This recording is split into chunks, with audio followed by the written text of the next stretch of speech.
We decided to get a new kitchen because we completely renovated the house and we knew that we had a little one on the way, and we wanted a much more kind of family dining kitchen area where we could all be together.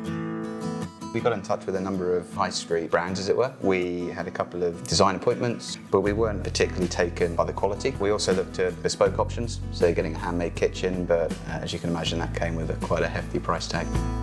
We also knew that we wanted something that was a little bit different. Sigma 3 could offer that, whereas a lot of the other companies couldn't unless we went down the bespoke route.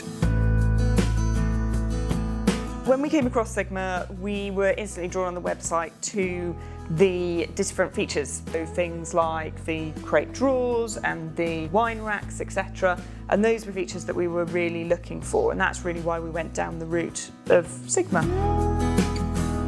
We kind of got in touch with Katie, spoke to the showroom. She talked through all the different features that Sigma could offer, and then she took measurements and went away, and she showed us the designs that she put together. There was only minor tweaks actually that we made between the initial visit and then what came back in terms of the mock-up.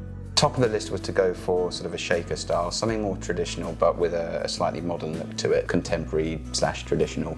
We had no input whatsoever as to what units were going to be what colour. That was completely down to her, and actually I think she got it spot on.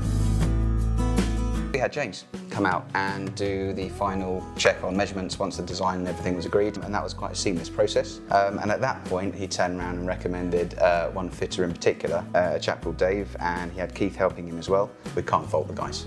They really were spot on. The best tradespeople that we had throughout the whole kind of renovation process. Favourite features, I think, for me personally, it's got to be the culinary cabinet and the crate drawers next to it. It's not something you see in a kitchen every day. In our old kitchen, one of us would have been kind of tucked away in the kitchen, whether that's kind of cooking or feeding Mad, whereas now it's a lot more social. It was a very attentive process, wasn't it? Yeah. Katie called us a number of times after we placed the order. James came to visit when we were kind of pulling walls out. In fact, it all got remeasured once all the walls were out, which he didn't have to do. It was that sort of attitude that would lead us to use Sigma again. Definitely. The overall service and experience, it was just a pleasure.